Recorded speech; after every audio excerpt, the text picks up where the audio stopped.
Жил-был на мельнице старый мельник.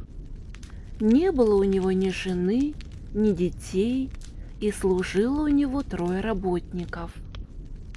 Пробыли они у него несколько лет, вот и говорит он им однажды: «Я уже стар стал, мне бы теперь сидеть на печи, а вы ступайте по белу свету странствовать. И кто приведет мне домой лучшего коня, тому и отдам я мельницу, и будет тот кормить меня до самой смерти». 3-й работник был на мельнице засыпкой, и считали они его все дураком, и мельницу ему никак не прочили. Да он и сам того вовсе не хотел. И ушли они все 3, и подходят к деревне. Говорят они Гансу-дураку: «Ты уж тут оставайся. За всю свою жизнь не достать тебе и поганые клячи». Но Ганс пошел с ними дальше, и когда наступила ночь, пришли они к пещере и легли в ней спать. 2 умных подождали, пока Ганс заснет, затем встали и ушли, а Ганса бросили, думая, что ловко дело обделали. Да плохо им, однако, зато придется. Вот взошло солнце, Ганс проснулся, видит, что лежит он в глубокой пещере.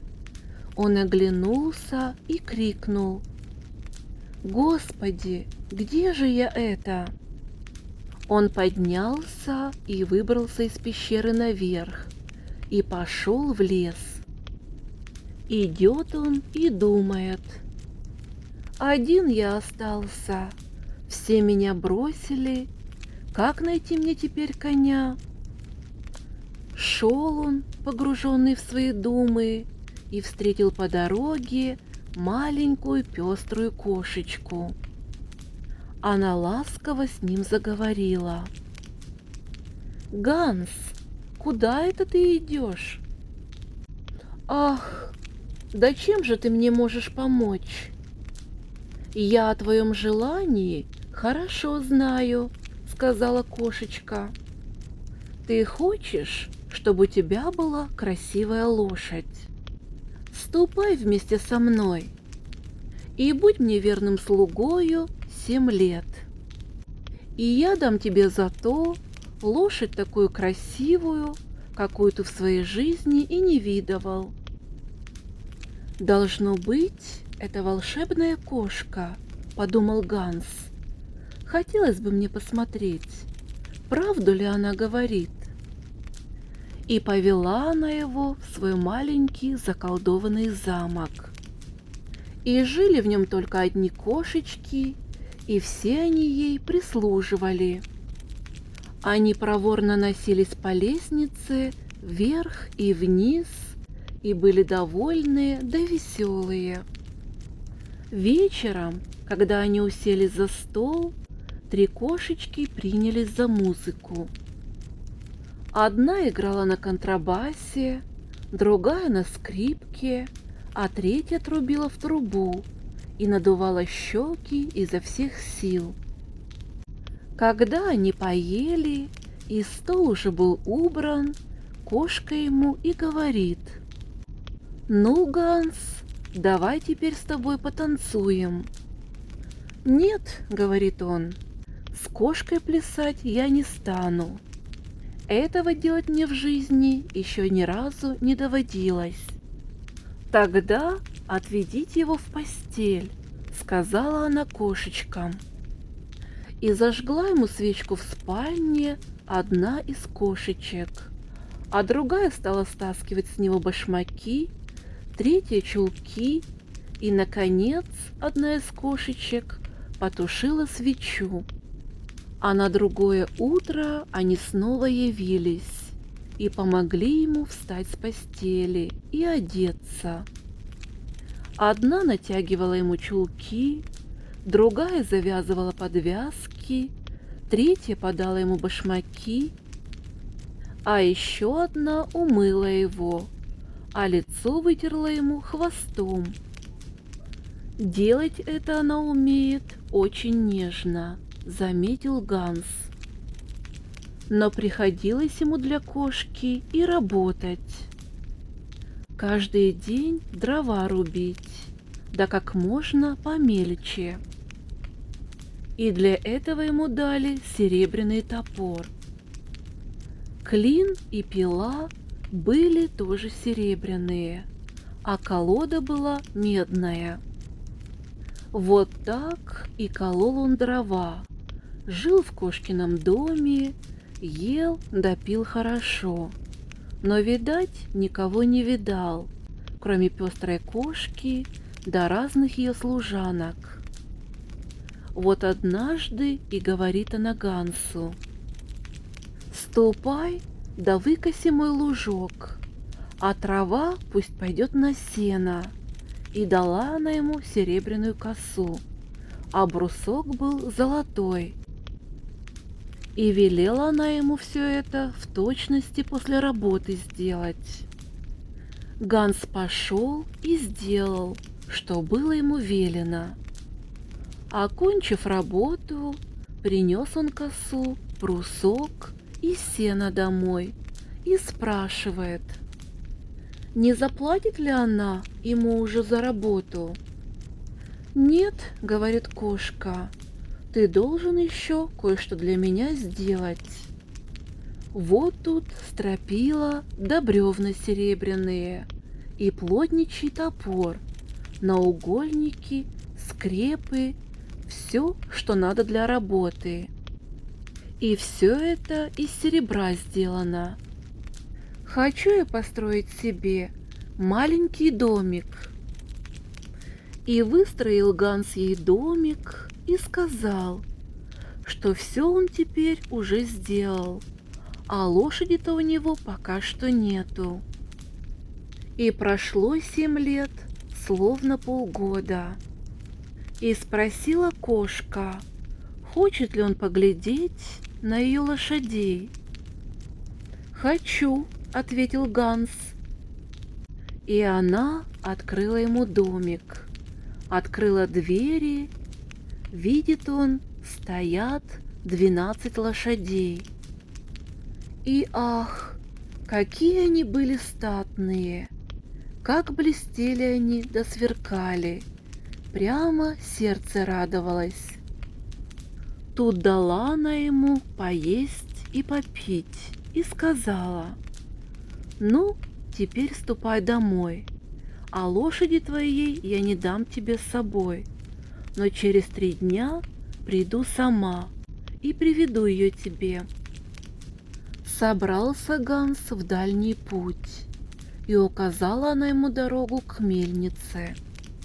Но новой одежды она ему не дала, и должен он был воротиться домой, в чем пришел, в своей старой изорванной куртке, что стало ему за эти 7 лет тесна и коротка. Пришел он домой, а другие 2 работника тоже домой воротились. И каждый привел с собой по лошади. Но у одного она была слепая, а у другого хромая. Стали они его спрашивать: «Ганс, ну, а где же твоя лошадь?» «Через 3 дня придет».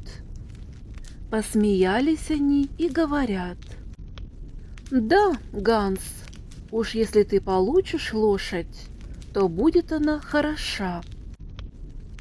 Вошел Ганс в комнату, но мельник сказал ему, чтобы не смел он и за стол садиться. Так был он оборван и весь в лохмотьях. Стыдно де будет, если кто в дом зайдет. И вынесли ему немного поесть во двор. А когда пришло время спать ложиться, ему не позволили лечь на кровать, и пришлось ему залезть в сарайчик для гусей.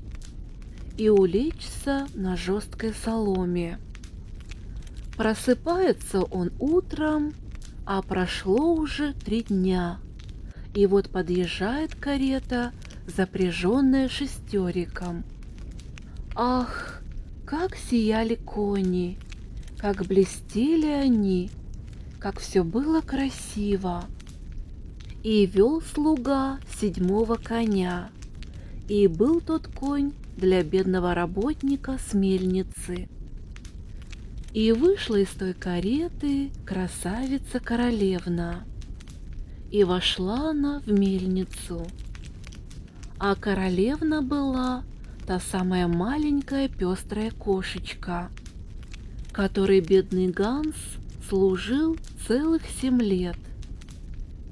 Она спросила мельника, где его младший работник, Засыпка.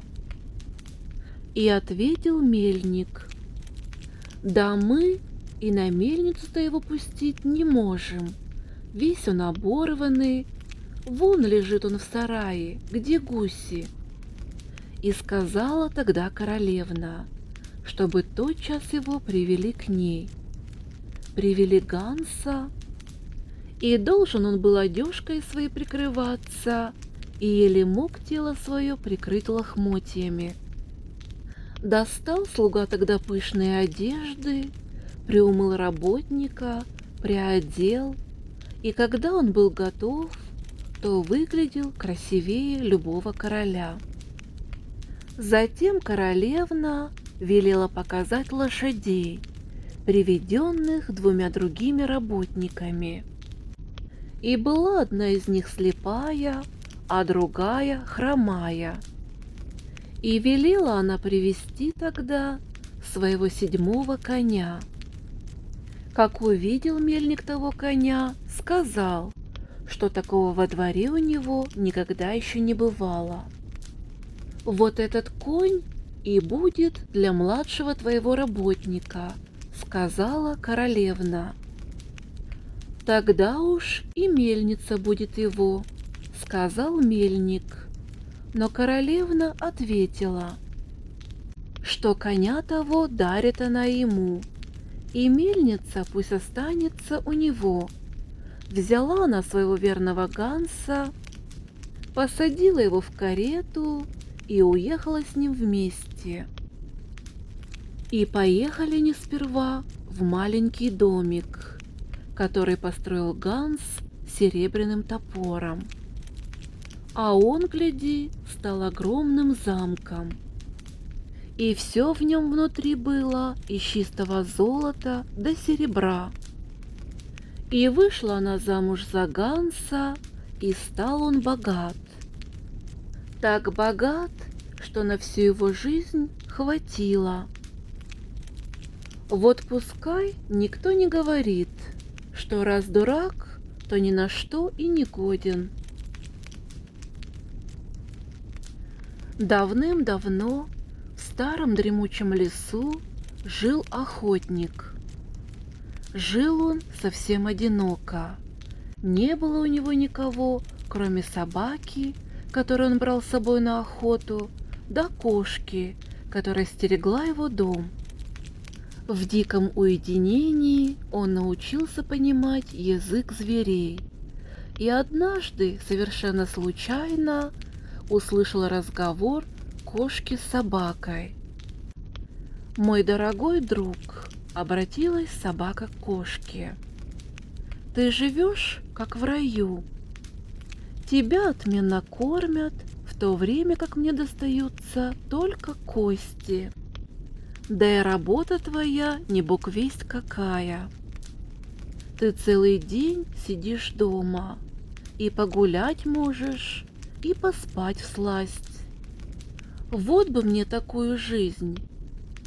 А то днем я мотаюсь по лесу с хозяином, а ночью должна сторожить от воров сад. Да и в лес я тоже гулять не хожу, мне приходится гоняться за дичью. Ну а если хозяин в дурном расположении духа, то и поколотить может. Как бы мне хотелось побывать в твоей шкуре. Как хорошо было бы хоть немного пожить спокойно. Можешь ты мне дать какой-нибудь дельный совет?» «Мой дорогой друг», — отвечала кошка, — «ничего не поделаешь, судьбы у нас разные. Ты собака, а я кошка. К тому же ты глупа. Тебе что велит хозяин, то ты и делаешь. Кормит он тебя одними объедками, и ты довольна. А коли ты хочешь жить вольготно, как я, слушай, что я тебе скажу. Собаке очень хотелось облегчить свою собачью участь, и она навострила уши. Между тем кошка продолжала: «Я тебе дам один совет, но только чур, об этом никто не должен знать. А уж потом, хочешь, поблагодари меня, хочешь, нет, дело твое». «Ну что же ты говоришь, кошка? Да как же мне не благодарить тебя, когда ты стараешься помочь мне? Я согласна, что мы, собаки, глуповаты, но нас уж никак нельзя назвать неблагодарными. Мы никогда не забываем своих благодетелей». Очень обрадовали кошку эти проникновенные собакины слова. «Милая моя собака, мы, животные, должны помогать друг другу. И ты не сомневайся в моей доброте и порядочности, что бы тебе обо мне ни говорили. А совет мой вот каков. Завтра, когда вы с хозяином отправитесь на охоту, ты убеги от него в другую сторону. Когда же он, рассердившись, станет бить тебя, спрячься. Утром он принесет тебе объедки, а ты отвернись и ничего не бери в рот. Знай только, жалобно скули. Хозяин решит, что ты заболела, и станет тебя кормить как следует. Он не заставит тебя сторожить сад, и ты сможешь ночью спокойно поспать. Да и на охоту он тебя не возьмет, вот ты и отдохнешь немного. Спасибо тебе, друг мой кошка, за умный совет. Без тебя я прозябала бы до конца своих дней». Благодарная собака была очень рада, что наконец-то и в ее безрадостной жизни наступит облегчение. Охотник не подал виду, что слышит разговор кошки с собакой. На следующее утро он, как обычно, собрался на охоту, позвал собаку. Следуя совету кошки, собака стала прыгать то в одну, то в другую сторону, чем вывела хозяина из терпения. А когда, не выдержав, он решил стегануть ее плетью, она убежала и, прослонявшись весь день в лесу, только к вечеру вернулась домой. Следуя совету кошки, собака отказалась от еды, а хозяин, зная всю подоплеку собакиных проделок, решил ей дать передышку на несколько дней и взял на охоту с собой кошку. Теперь кошка выполняла все то, что входило раньше в обязанности собаки. Она должна была по запаху отыскивать животных, приносить подстреленную хозяином дичь. За день она до смерти устала, ноги у нее покрылись мозолями, а все тело ныло от ударов хозяйской палки. Испытав на своей шкуре все тяготы собачьей жизни, кошка поняла, что она дала собаке неразумный совет. «Ты самая умная кошка на свете», — благодарила ее собака. «Я очень тебе благодарна». Ничего не ответив, вконец раздосадованная кошка молча поплелась в свой угол. Теперь хозяин брал с собой на охоту только кошку, а собака оставалась дома и, отдыхая, с благодарностью вспоминала своего необыкновенного смышленого друга. Кошка же пожинала плоды своей мудрости.